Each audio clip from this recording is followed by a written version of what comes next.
la pobreza, el miedo, el materialismo y la inmoralidad. Como se sabe, las Naciones Unidas fueron fundadas 3 o 4 países. Ellos fueron los que la fundaron, que a la sazón estaban contra Alemania. Las Naciones Unidas fueron creadas por naciones que se unieron contra Alemania en la Segunda Guerra Mundial. Constituyeron un órgano denominado Consejo de Seguridad, que convirtió a esos países en miembros permanentes y le otorgó el derecho de veto. Nosotros no estábamos presentes en ese momento. Las Naciones Unidas se configuraron de acuerdo con esos países que tenían la intención de que nos sumáramos a los planes originales. Esa es la esencia real de las Naciones Unidas cuando se fundaron hace más de 60 años. Eso sucedió en ausencia de unos 165 países a razón de 1 a 8. Es decir, 1 estaba presente y 8 estaban ausentes. Esos países redactaron la carta, de la cual tengo aquí una copia. Al leer la Carta de las Naciones Unidas, se puede constatar que el preámbulo de la Carta difiere de sus artículos. ¿Cómo surgió la Carta? Todos los que asistieron a la Conferencia de San Francisco en 1945 participaron en la redacción del preámbulo, pero dejaron los artículos y el reglamento interno del llamado Consejo de Seguridad en manos de los expertos, los especialistas y los países interesados, países que habían establecido el Consejo de Seguridad, los que se habían unido contra Alemania. El preámbulo es muy atractivo, nadie lo objeta, pero todas las disposiciones que aparecen después lo contradicen completamente. Rechazamos esas disposiciones y nunca las respaldaremos. Se volvieron obsoletas después de la Segunda Guerra Mundial.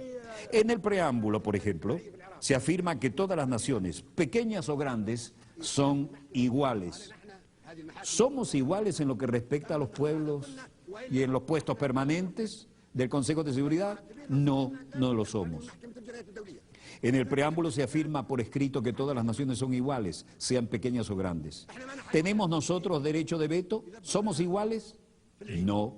En el preámbulo se dice que tenemos igualdad de derechos, ya sean nuestros países grandes o pequeños. Eso es lo que se declara y lo que acordamos en el preámbulo. Por tanto, el veto en el Consejo de Seguridad contradice la Carta. No aceptamos ni reconocemos el veto. En el preámbulo de esta Carta se afirma que no se deberá recurrir a la Fuerza Armada, salvo en interés común. Ese es el preámbulo que acordamos y firmamos, y nos sumamos a las Naciones Unidas porque queríamos que esta Carta reflejara eso.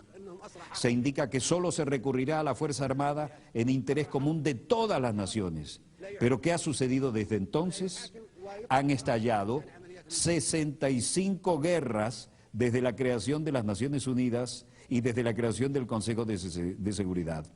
65 guerras desde su creación, con millones y millones de víctimas, más que en la Segunda Guerra Mundial.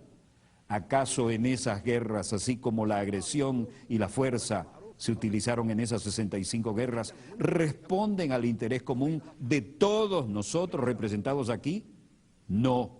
Esas guerras se llevaron a cabo en aras de los intereses de 1, 3 o 4 países, pero nunca de todas las naciones. Hablaremos acerca de si esas guerras respondían al interés de un solo país o de todas las naciones. Esto contradice de manera flagrante la Carta de las Naciones Unidas que firmamos, y a menos que actuemos de conformidad con esta Carta de las Naciones Unidas que acordamos, lo rechazaremos y no temeremos hablar con nadie en términos que no sean diplomáticos. Ahora hablamos del futuro de las Naciones Unidas. No debe haber hipocresía ni diplomacia, porque se trata de la cuestión importante y vital del futuro del mundo, del planeta. La hipocresía dio lugar a estas 65 guerras que han estallado desde la creación de las Naciones Unidas. Si un país, Libia, por ejemplo, agrediera a Francia, entonces la organización entera respondería porque Francia es un Estado miembro soberano de las Naciones Unidas y todos compartimos la responsabilidad colectiva de proteger la soberanía de todas las naciones. Sin embargo, se han emprendido 65 guerras de agresión sin que las Naciones Unidas hayan hecho algo por impedirlas. Otras 8 grandes guerras violentas cuyas víctimas suman unos 2 millones de personas han sido emprendidas por Estados miembros que disfrutan de los poderes de veto en el Consejo de Seguridad. Esos países que pretenden que creamos que tratan de mantener la soberanía e independencia de los pueblos, utilizan en realidad la agresión contra los pueblos. Ingresamos a las Naciones Unidas porque pensamos que éramos iguales, solo para comprobar que un país puede objetar todas las decisiones que adoptemos todos en la Asamblea General. ¿Quién le dio a los Estados miembros permanentes del Consejo de Seguridad esa condición? 4 de ellos se concedieron esa condición ellos mismos. El único país que nosotros en esta Asamblea elegimos con la condición de Estado miembro permanente en el Consejo de Seguridad es China. Ello se hizo democráticamente, pero los demás puestos no los impusieron de manera no democrática a través de un procedimiento dictatorial llevado a cabo en contra de nuestra voluntad y no debemos aceptarlo. La reforma del Consejo de Seguridad que necesitamos no es la de un aumento del número de miembros, lo que solo empeoraría las cosas para utilizar la expresión común. Sencillamente perpetuaría la proliferación de la superpotencia. Por consiguiente, rechazamos que se aumente el número de puestos permanentes. La solución no es contar con más puestos permanentes, lo que sería muy peligroso. Aumentar las superpotencias aplastaría a los demás pueblos de los países pequeños, vulnerables y del tercer mundo, que se están agrupando en lo que denominamos el grupo de los 100. 100 países pequeños que se unen en un foro que un miembro ha denominado el Foro de los Países Pequeños. Eso es parte de lo que dijo. Tal vez al volver a ser parte de la comunidad internacional, ese discurso ya marcaba su independencia absoluta y tal vez fue algo que marcó su futuro magnicidio. Tenemos algo que compartir con ustedes y creo que esto merece, es más, señor director, voy a volver al chroma key porque esto merece un fondo, porque esto representa la voluntad soberana de la República Bolivariana de Venezuela y representa un comunicado de nuestro Ministerio de Relaciones Exteriores. Con el Fondo de las Naciones Unidas, no, con el Fondo de nuestra Cancillería. Dice el comunicado: República Bolivariana de Venezuela, Ministerio del Poder Popular de Relaciones Exteriores, comunicado.